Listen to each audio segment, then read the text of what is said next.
अस्सलाम वालेकुम my dear students. I hope आप सब ठीक ठाक होंगे, खैरियत से होंगे। सो आज का हमारा topic of discussion that is types of RNA. So basically आज हम आरएनए की टाइप्स के ऊपर डिस्कस करेंगे।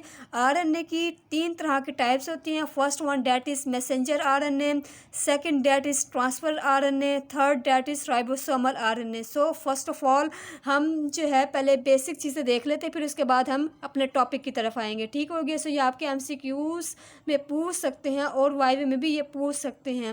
So what is transcription? Transcription क्या चीज़ होती है? ट्रांसक्रिप्शन एक ऐसा प्रोसेस है कि जब आप डीएनए से मैसेंजर आरएनए बनाते हो, सो ये ट्रांसक्रिप्शन कहलाती है। सो मैं कह सकती हूँ कि डीएनए से मैसेंजर आरएनए का बनना दैट इज़ ट्रांसक्रिप्शन। कौन सा एंजाइम्स इन्वॉल्व होता है? RNA polymerase. आप देख सकते हैं पॉलीमरेज के एंड में ASE आ रहा है। सो ASE ये किसको इंडिकेट करता है? ये बेसिकली एंजाइम है।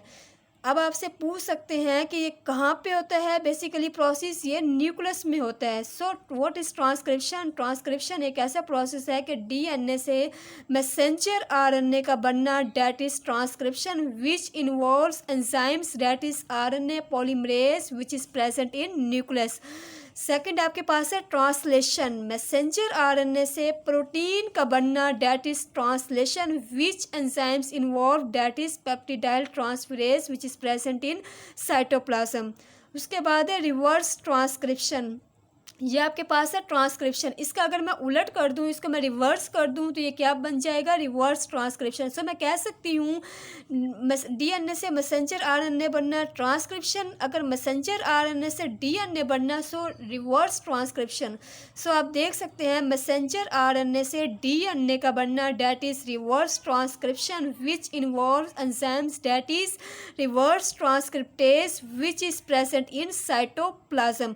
अब आपसे पूछ सकते हैं कि ट्रांसक्रिप्शन में कौन सा एंजाइम्स इन्वॉल्व होता है? सो फिर आपने कहना है आरएनए पॉलीमरेज।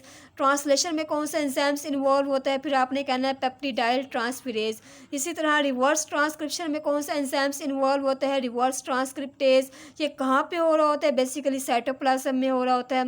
ये ट्रांसलेशन कहाँ पे? इन साइटोप्लाज्म में। ट्रांसक्रिप्शन जबकि ये न्यूक्लियस में हो रहा होता है। सो डीएनए से मैसेंजर आरएनए का बनना दैट इज़ ट्रांसक्रिप्शन। ट्रांसलेशन क्या है? मैसेंजर आरएनए से प्रोटीन का बनना that is translation. Reverse transcription messenger RNA से डीएनए का बनना दैट इज़ रिवर्स ट्रांसक्रिप्शन। सो ये बेसिक चीज़ है, आपने इसको अच्छे से माइंड में बिठाना है। ये आपके वाइवे और जो है एमसीक्यूज़ के पॉइंट ऑफ व्यू से बहुत इंपॉर्टेंट है। सो आपसे पूछ सकते हैं what is transcription, what is translation and reverse transcription. आपको ये चीज़ें पता होनी चाहिए। अब हम आते हैं अपने टॉपिक की तरफ। आपके पास है types of RNA. So RNA की कितनी टाइप्स होती हैं? तीन तरह की टाइप्स होती हैं। There are three main types of RNA. First one that is messenger RNA, second that is called transfer RNA, third that is called ribosomal RNA. So messenger RNA आप स्मॉल से indicate करेंगे और RNA वैसे आ जाएगा। So capital T से आप small T indicate करेंगे, capital यानी ट्रांसफ़र है। सो फिर आप यहाँ पे स्मॉल से इंडिकेट करेंगे और आरएनए। राइबोसोमल में आप स्मॉल आर और आरएनए। सो अब टोटल आरएनए में से कितने परसेंट मैसेंजर आरएनए होते हैं? टोटल आरएनए में से कितने परसेंट ट्रांसफ़र आरएनए होते हैं? टोटल आरएनए में से कितने परसेंट राइबोसोमल आरएनए होते हैं? सो आप कह सकते हैं कि टोटल आरएनए में से 5 to 10% आपका मैसेंजर आरएनए है। टोटल आरएनए में से 10 to 15% आपके पास ट्रांसफ़र आरएनए है। टोटल आरएनए में से 75 to 80% आपके पास राइबोसोमल आरएनए। ये आपसे एमसीक्यूज़ में पूछ सकते हैं। वो पूछेंगे आपसे कि बताएं कि मैसेंजर आरएनए में कितने परसेंट होती है और ट्रांसफ़र आरएनए में कितने परसेंट होता है, जबकि राइबोसोमल आरएनए में कितने परसेंट आरएनए होता है टोटल। ठीक हो गया। सो टोटल आरएनए में से कितने परसेंट है आपका? 5 to 10% मैसेंजर आरएनए, और जो ट्रांसफ़र आरएनए है वो 10 to 15% है, और जो राइबोसोमल आरएनए है वो 75 to 80% है। अब हम आते हैं इनकी डिटेल्स के ऊपर, इनके क्या क्या फंक्शंस और प्रॉपर्टीज़ होती हैं। सो मैं कह सकती हूँ कि ये न्यूक्लियस में प्रेजेंट होता है। So it is present in nucleus. अभी हमने ये बात डिस्कस की है कि ट्रांसक्रिप्शन क्या चीज़ होती है। डीएनए से मैसेंजर आरएनए का बनना, डेट इज़ ट्रांसक्रिप्शन। और ये कहाँ पे हो रहा होता है? बेसिकली न्यूक्लियस में हो रहा होता है। सो मैसेंजर आरएनए कहाँ पे प्रेजेंट होता है? It is present in nucleus. उसके बाद it is 5 to 10% of total RNA. Total RNA में से कितने परसेंट आपके पास मैसेंजर आरएनए होते हैं? That is 5 to 10%। उसके बाद इट हैज़ लीनियर स्ट्रक्चर। ये स्ट्रक्चर जो होता है ये लीनियर होता है, स्ट्रेट होता है, सीधा होता है। It is a molecule that carries coding sequence instruction from nucleus to the ribosomes for protein synthesis. अब आपको स्टेटमेंट से समझ नहीं आएगी, पहले मैं आपको डायग्राम से समझाती हूँ, फिर आपको चीज़ ये क्लियर होगी।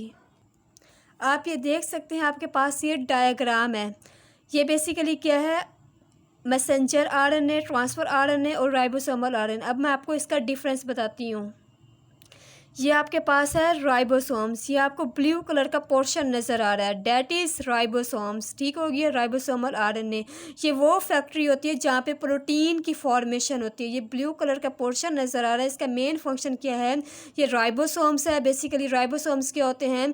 यहाँ पे ये प्रोटीन की फॉर्मेशन होती है, प्रोटीन की सिंथेसिस होती है। अब आप देख सकते हैं इसके ऊपर एक पर्पल कलर का पोर्शन नज़र आ रहा है। बेसिकली ये क्या है? ये है मैसेंजर आरएनए। ये आपके पास एक सीक्वेंस होती है, एक तरतीब होती है। ये क्या करती है? बेसिकली ये मैसेंजर आरएनए जो है लेकर आता है राइबोसोम्स के पास। इसमें से कौन सा अमाइनो एसिड किसके साथ आके बाइंड करता है। ठीक हो गया? सो आपने बताना है कि मैसेंजर आरएनए क्या है? एक सीक्वेंस है, एक तरतीब है कोड की कि किस अमाइनो एसिड ने आके इसके साथ बाइंड करना है। इसके ऊपर आपको एक जो है ग्रीन कलर का पोर्शन नज़र आ रहा है, डेट इज़ ट्रांसफ़र आरएनए। सो आप देख सकते हैं ट्रांसफ़र आरएनए के ऊपर एक क्या चीज़ होती है? अमाइनो एसिड्स, एक पोर्शन नज़र आ रही है। अमाइनो एसिड की सीक्वेंस होती है, ये एक ख़ास तरतीब होती है। ये क्या करती है कि ये इस अमाइनो एसिड को लेकर आता है। ट्रांसफ़र राइबोसोमल आरएनए इस अमाइनो एसिड को लेकर आता है और जो है वो मैसेंजर आरएनए के साथ आके बाइंड करता है। फॉर एग्जांपल ये एक अमाइनो एसिड है। अब इसमें से अमाइनो एसिड नंबर 1 जो है वो कोड नंबर 1 के साथ बाइंड करेगा। अब ये कोड नंबर 1 है। सो 1 अमाइनो एसिड किसके साथ आके बाइंड करेगा? कोड नंबर 1 के साथ। सपोज करें ये अमाइनो एसिड नंबर 5 है। सो इसमें से कोड नंबर 5 जो भी होगा वो अमाइनो एसिड आके इसके साथ बाइंड कर देगा। ठीक हो गया? सो फिर क्या होगा? ये बॉन्ड बनेगा, रिएक्शन होगा। सो फिर राइबोसोम्स की मौजूदगी में एज ए रिज़ल्ट प्रोटीन की फॉर्मेशन होती है। सो अब डिफरेंस याद रखना है कि मैसेंजर आरएनए और ट्रांसफ़र आरएनए। मैसेंजर आरएनए क्या करता है? ये एक सीक्वेंस होती है। आप देख सकते हैं ये छोटे छोटे पीसीज हैं, ये आपस में जुड़े होते हैं। सो ये एक सीक्वेंस है, एक तरतीब है कोड की कि कौन सा अमाइनो एसिड आके इसके साथ बाइंड करता है। उसके बाद आपके पास है ट्रांसफ़र आरएनए। क्या करता है? ट्रांसफ़र आरएनए इस अमाइनो एसिड्स को लेकर आता है और मैसेंजर आरएनए के साथ आके बाइंड करवाते हैं। एक एक अमाइनो एसिड्स निकलता है, निकल के आता है, मैसेंजर आरएनए के पास आता है और वो इसके साथ बाइंड करवाता है, यानी अटैच हो जाता है। आपके पास अमाइनो एसिड नंबर 4 ये है फॉर एग्जांपल। सो फिर इसमें से जो कोडिंग नंबर 4 होगी वो आके इसके साथ बाइंड हो जाएगी। अमाइनो एसिड नंबर 2 ये है आपके पास, कोड नंबर 2 इसके साथ आके बाइंड हो जाएगा। सो फिर एज ए रिज़ल्ट हमें प्रोटीन्स मिलेंगी। सो प्रोटीन्स की फॉर्मेशन होती है। ठीक हो गया? सो ये डायग्राम है, आपने इसको अच्छे से देख लेना है। अब आपको स्टेटमेंट समझ आएगी। So it is a molecule that carries coding sequence instruction from nucleus to the ribosomes for protein synthesis। वही बात, मैसेंजर आरएनए क्या करता है? बेसिकली एक सीक्वेंस होती है, एक तरतीब होती है कोड की। ये क्या करता है? अमाइनो एसिड्स को लेकर आता है और मैसेंजर आरएनए के साथ बाइंड करवाता है। न्यूक्लियस यानी मैसेंजर आरएनए से राइबोसोम्स तक लेकर आता है ताकि प्रोटीन्स बनाए। ठीक हो गया? सो ये आप इसे इंस्ट्रक्शंस भी कह सकते हैं। मैसेंजर आरएनए अगर आपसे पूछ ले तो क्या है, तो आपने बताना है कि न्यूक्लियस में प्रेजेंट होता है। इसमें 5 to 10% प्रोटीन आरएनए होती है। इट हैज़ ये लीनियर स्ट्रक्चर होता है। ये बेसिकली एक सीक्वेंस होती है कि कौन सा अमाइनो एसिड आके जो है मैसेंजर आरएनए की कोडिंग के साथ बाइंड करता है। फिर एज ए रिज़ल्ट हमें प्रोटीन की सिंथेसिस होती है। उसके बाद हम बात करते हैं ट्रांसफ़र आरएनए। उसके बाद है ट्रांसफ़र आरएनए। ट्रांसफ़र आरएनए कहाँ पे प्रेजेंट होती है? साइटोप्लाज्म में।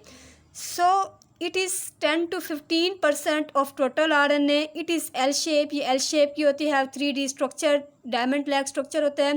हिट ट्रांसफ़र अमाइनो एसिड, ये अमाइनो एसिड को ट्रांसफ़र करता है राइबोसोम्स एंड मैच करता है ताकि किस कोड के साथ ये मैच हो और एज ए रिज़ल्ट हमें प्रोटीन की सिंथेसिस मिले। सो करता है ट्रांसफ़र RNA अमाइनो एसिड्स को लेकर आता है, एक एक अमाइनो एसिड्स निकलते हैं और मैसेंजर RNA की कोडिंग के साथ मैच हो जाता है।